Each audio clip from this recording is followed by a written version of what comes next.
میں گارڈن میں گھوم رہا ہوں، میں حسینہ عالم کے میلے میں گھوم رہا ہوں، میں وہ کھا رہا ہوں، میں وہ اڑ رہا ہوں، اس طریقے کے سپنے آپ دیکھتے ہو، اس کو سپنا کہا جاتا ہے، خواب کہا جاتا ہے، انگریزی میں ڈریم کہتے ہیں۔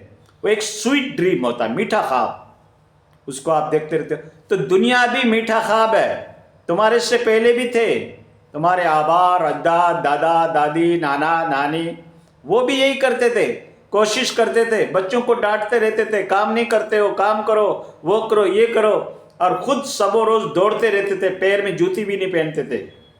لیکن آج کیا دولت ان کو کام آئی؟ یا جو انہوں نے اللہ کا نام لیا تھا، رب کو یاد کیا تھا، وہ اس کا ساتھ دے رہا ہے؟ یا تو ان کی دولت جو چلا چلا کے اور ہل کر کے اپنی اولاد نہ کی ہے کہ کام کراتا، وہاں کم کی کمائے، کوئی کام نہیں، نہ اس کی اولاد کام آ گئی، نہ دھن کام آیا، نہ وہ جانور کام آئے، نہ ان کی کھیتی باڑی کام آئی، نہ اس کی بزنس کام آئی، نہ انہوں نے جو انویسٹ کر رکھا تھا بڑے بڑے پروجیکٹ کے اندر، بڑی بڑی کمپنیوں کے اندر، نہ تو ان کی کمپنیاں ساتھ میں گئی، نہ اس کی کھیتی ساتھ میں گئی، نہ اس کی بکریاں ساتھ میں گئی۔ وہ جب اس دنیا سے اٹھا تو تنے تنا اٹھا، اور اب وہ اعمال کو پیش کر رہا ہے قبر کے اندر۔ اس کو پوچھ رہے ہیں فرشتے کتنا اعمال کیا، مار پڑ رہی ہے۔ اگر انسان اگر اس سین کو دیکھتا تو مردوں کو دفنانا ہی بند کر دیتا۔ جو قبر کے اندر عذاب ہو رہا ہے نا، اگر اس کا ویزیبل، اس کا درشیہ، اس کا مناظر اگر ایک منشیہ دیکھ لے تو مردوں کو دفنانا ہی بند کر دے، بھاگ جائے، چمپل چھوڑ کے قبرستان میں بھاگ جائے۔ ابھی جو گپ سپ مار رہے ہو نا، سگریٹیں جلا رہے ہو نا، بیٹھ بیٹھ کے سیاست کی باتیں کر رہے ہو نا قبرستان کے اندر، اگر تم کو وہ قبر کا عذاب تمہارے اوپر منکشف ہو جائے، کھل جائے، اس کا درشیہ آپ دیکھ لو، تو تمہاری چپلیں بھی ادھر رہے گی، بھاگ جاؤ گے تم۔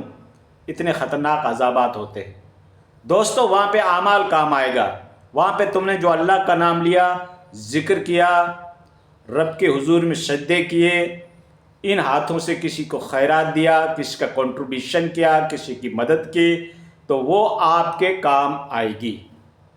قبر میں آؤ کوئی کام نہیں آئے گا، بینک بیلنس نہیں آئے گا، فرینڈ شپ کام نہیں آئے گی، وہ تمہارے دوست کام نہیں آئیں گے جو پیچھے چھوڑ کے آئے ہو، وہ تو تمہیں یاد بھی نہیں کریں گے، وہ بس تمہاری لائف تک تھے ان کا میکنزم، پھر وہ ٹوٹ گئے، ڈراپ ہو گئے تمہارے سے۔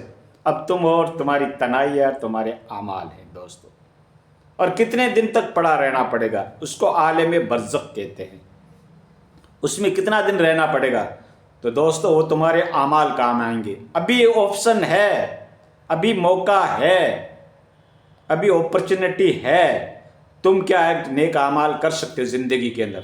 مرنے کے بعد تم لاکھوں تمنا بھی کرو کہ یا اللہ مجھے ایک بار بھیج دے، میں کبھی تیری نافرمانی نہیں کروں گا، 24 گھنٹہ سبحان اللہ پڑھتا رہوں گا، 24 گھنٹہ تیرے حضور، تیرے دربار کو چھوڑ کر کہیں نہیں جاؤں گا، مسجد کے کونے کو چھوڑ کر کہیں نہیں جاؤں گا، اسی میں جھکا رہوں گا، اسی میں یاد کرتا رہوں گا۔ لیکن یہ آپشن نہیں، یہ اپرچونٹی نہیں، دوبارہ زندگی نہیں۔ اسلام کا یہی عقیدہ ہے، زندگی ایک بار ملتی ہے، چاہے 50 سال کی ہو، چاہے 10 سال کی ہو، چاہے 100 سال کی ہو، زندگی ایک بار ملتی ہے، دوبارہ کبھی نہیں ملے گی، ٹھیک ہے؟ اب اس میں تم کتنی نیکیاں کر رہے ہو، کتنا خدا کو یاد کر رہے ہو، تمہارے ہاتھ سے کسی کو تکلیف تو نہیں ہو رہی ہے، تمہاری زبان سے کسی کو تکلیف تو نہیں ہو رہی ہے، خدا کے حضور میں کتنے سجدے کرتے ہو، مؤذن بلاتا رہتا شب و روز کے اندر، حی علی الصلاح، حی علی الفلاح، آؤ نماز کی طرف، آؤ کامیابی کی طرف۔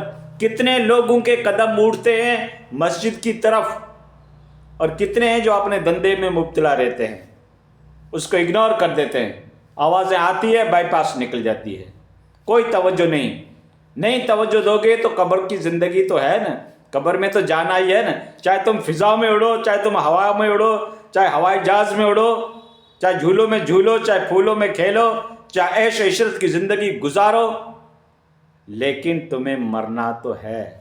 لڑی ویو محمد لڑے کیرنا، چھڑی ویو محمد چھڑے کیرنا۔ دوست تو کیا ہوگا؟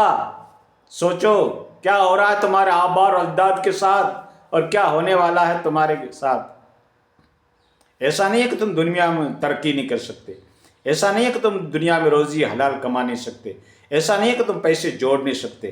ترقیات کرو، اپنی قوم کے لیے، اپنے مذہب کے لیے، دنیا کے سارے انسٹرومنٹ اختیار کرو، اسباب، سورسز، ذرائع سب اپنانے کی کوشش کرو، لیکن اس کے ساتھ میں وقت نکال کر خدا کے حضور میں حاضری بھی دو۔ اگر کوئی کمپلسری کر دے نا گورنمنٹ تو تم اس کے نیم کا پالن کرتے ہو، اور کسی کو یہ لالچ دے دیا جائے کہ جو فجر کی نماز پڑھے گا اس کو گورنمنٹ کی طرف سے 1,00,000 روپیہ ملے گا کل۔ میں دیکھتا ہوں کتنے سوئے ہوئے رہتے ہیں، بوڑھے ٹھاڈے بچے عورتیں سب مسجد میں پہنچ جائے گی اگر 1,00,000 روپے کا ہے اس کو لالچ دیا جائے، اور یا تم ایک نماز چھوڑتے ہو تو ایک حقبہ جہنم میں جلنا پڑے گا۔ اب حقبے کی مقدار عالم لوگ تو اتنے ہی بتاتے ہیں کہ 2,85,00,000۔ اللہ اکبر! ایک موم بتی کے اوپر آپ 5 منٹ کے لیے ہاتھ نہیں دے سکتے، تو جہنم کی آگ تو دنیا کی آگ سے 70 گنا زیادہ ہے۔ اللہ را آج سے توبہ کر لو اور نماز سے جڑ جاؤ۔